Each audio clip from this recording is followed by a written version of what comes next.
Hello everyone आज चाहिँ म तपाईहरुलाई डट हेलमेट LS2 को LS2 MX 437 फास्ट इभो क्रजर नाम गरिएको डट हेलमेट चाहिँ अनबक्सिङ गर्न गइरहेको छु। अब खासमा यो चाहिँ मैले मगाउँदाखेरि अब कार्टुनमा आएको थियो, LS2 को प्रिमियम कार्टुनमा आएको थियो। तर मैले डेलिभर गर्दाखेरि बोक्न अप्ठ्यारो हुने भएकोले यो ब्याग मात्र हेलमेट को ब्याग मात्र लिएर आएको छु। त्यसको कार्टुन चाहिँ छोडे। यो चाहिँ काठमाडौँबाट मगाइएको हो। यता नेपालको पूर्व यो धरानी टरी विराटनगरतिर यो उपलब्ध छैन, त्यसैले मैले काठमाडौँबाट मगाएको थिएँ। सायद विराटनगरतिर पाउन सकिन्छ यो टाइपको हेलमेट। यसको यो ब्याग क्वालिटी पनि एकदम प्रिमियम देखिन्छ।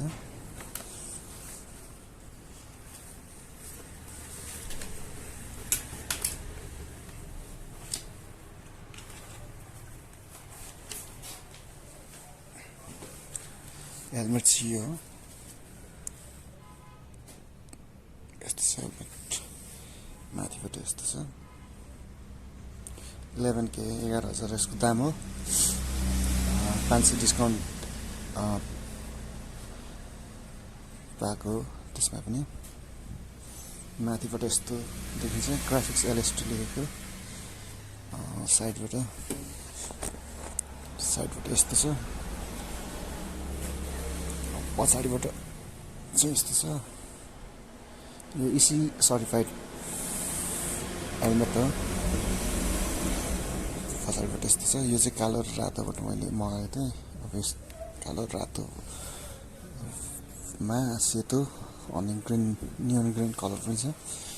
अब यसको मुनिबाट हेर्दाखेरि चाहिँ यस्तो यो टाइपको छ। अब यसको प्याडिङहरु हेर्नुस्, एकदमै प्रिमियम देखिन्छ।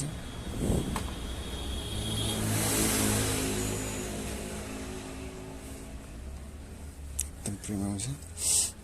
यो चाहिँ यो फर्म चाहिँ निकालेर हामीले धुन पनि सकिन्छ है। यो त अब अलिक सामान्य हेलमेटहरुमा पनि आजभोलि पाउने गरेको छ। त्यस्तो भेन्ट्सहरु चाहिँ अलिक धेरै छ है यसमा। तपाईको भेन्ट्सहरु चाहिँ धेरै छ। अब यो तल यो मुखमा हुने भेन्ट्स त यो भइहाल्यो। अब अरु भेन्ट्सहरु पनि मुखमा हुने भेन्ट्स यो भयो। अब मल्टिपल छ के अरु ठाउँ पनि भेन्ट्सहरु। टप भेन्ट्सहरु यता माथिको भेन्ट्सहरु चाहिँ मल्टिपल छ, जस्तो कि यो भयो, हेर्न सक्नुहुन्छ। यो भयो। त्यस्तै अब भित्रपट्टिको लागि यता साइडबाट पनि दिएको छ। यहाँ छ। अब यो भइहाल्यो, यो छ, यहाँ छ। यसरी भेन्ट्सहरु पनि मल्टिपल दिएको छ। हेर्दा पनि राम्रो देखिन्छ। तपाईहरुको डट बाइकको लागि नत्र अरु नै बाइक, नर्मली स्ट्रिट बाइकको लागि पनि यो चाहिँ अब भ्यालु फर मनी नै लाग्यो मलाई चाहिँ। अब रातोबाट चाहिएको थियो, त्यो भएर मैले यो कलर अप्सन चुज गरेको। अब तपाईहरुलाई अरु नै कलर अप्सन चाहिएको छ भने तपाईहरुले चाहिँ अरु पनि पाउन सक्नुहुन्छ।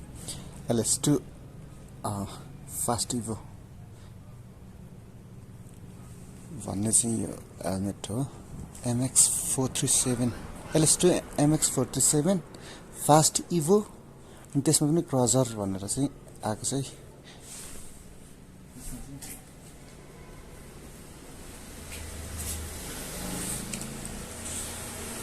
त्यसरी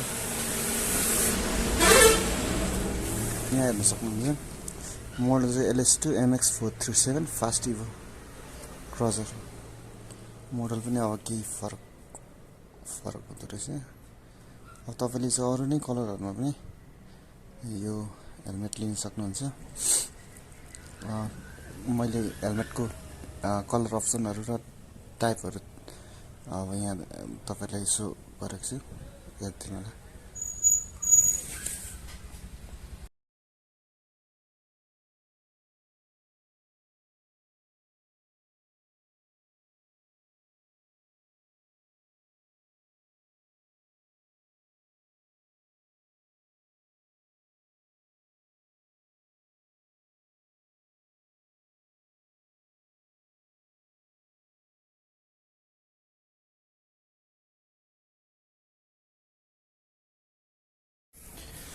यो हेलमेट चाहिँ तपाईँहरूको यो हेलमेट चाहिँ अब कुन मेटेरियलले बनिएको छ भनेर यहाँ म्यानुअल पढ्दाखेरि चाहिँ यसमा चाहिँ पोलिकार्बोनेट अनि थर्मोप्लास्टिक र अरू फाइबरहरूले चाहिँ यसको यो बाहिरको सेलहरू बनाइएको हो भनेर म्यानुअलमा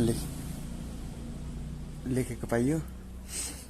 त्यस्तै अब यसको चाहिँ चिन भेन्ट पनि अब चिन भेन्ट भनेको थियो यो मल्टिपल अब टप भेन्ट्सहरू भनेको यिनीहरू हुन्। यो माथिको धेरै छ भेन्ट्सहरू। त्यस्तै रिमुभेबल एन्ड वासेबल यो प्याडिङ एकदम प्रिमियम देखिन्छ मजाले हेर्नुहोस्। रिमुभेबल र वासेबल पनि भनिएको छ। अनि यसमा भएको अर्को मलाई चाहिँ अलिकति नौलो लागेको कुरा चाहिँ यो यसको यो स्ट्र्याप हो। स्ट्र्याप हेर्नुहोस्, स्ट्र्याप चिन स्ट्र्याप भनौँ न। यो चाहिँ सुरुमा मलाई पनि नौलो र अनौठो लागेको थियो, तर बलियो हुने रहेछ यो स्ट्र्याप चाहिँ। अब युज गर्नु चाहिँ अब यसलाई चाहिँ युज चाहिँ हामीले यसरी गर्नुपर्ने रहेछ।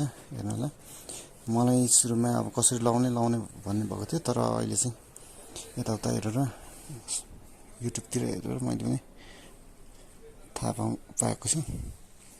अब यो चाहिँ डी टाइप यो दुईवटा डी टाइपको रिङ हुने भएकोले डी टाइप स्ट्र्याप भन्दो रहेछ। डी टाइप चिन स्ट्र्याप यहाँ दुईवटा डी छ, त्यही भएर डी टाइप भनिएको होला। अब यसलाई चाहिँ सुरुमा चाहिँ हामीले लाउँदाखेरि यसरी यहाँभित्र हेर्नु होला, यहाँभित्र छिराउनु पर्ने रहेछ। त्यसपछि हामीले आवश्यकता अनुसार हेलमेट लगाइसके पछाडि फेरि यता लाउने, अनि यता आइसकेपछि चाहिँ यसलाई फेरि घुमाएर अब यसरी यहाँ यसरी यो टाइपलाई चाहिँ लाउनु पर्दो रहेछ। अलिकति क्विक रिलिज टाइपको चाहिँ सजिलो चाहिँ हुँदैन, र पनि यो चाहिँ अब एकदम बलियो मानिँदो रहेछ भनौँ न। लगाउनु चाहिँ हल्का अप्ठ्यारो, तर बानी भएपछि सजिलो हुन्छ। ल डी टाइप चिन स्ट्र्याप भन्दो रहेछ यसलाई। यो हेलमेट चाहिँ यो खालको स्ट्र्याप तपाईँहरूले पाउनुहुन्छ।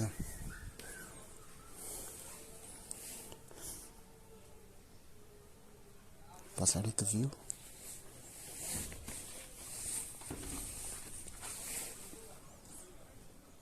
माथिबाटको भ्यू LS2 को लोगो पनि छ। LS2 साइड भ्यू चाहिँ अब यस्तो छ, साइड भ्यू यस्तो छ। अब यो चाहिँ कालो र रातोमा भनेको भए तापनि यसमा सेतो अनि त्यसपछि यो कलर पनि मिक्स छ है। त्यस्तै अगाडिपट्टिको भ्यू चाहिँ यस्तो छ, अगाडिपट्टि यस्तो छ।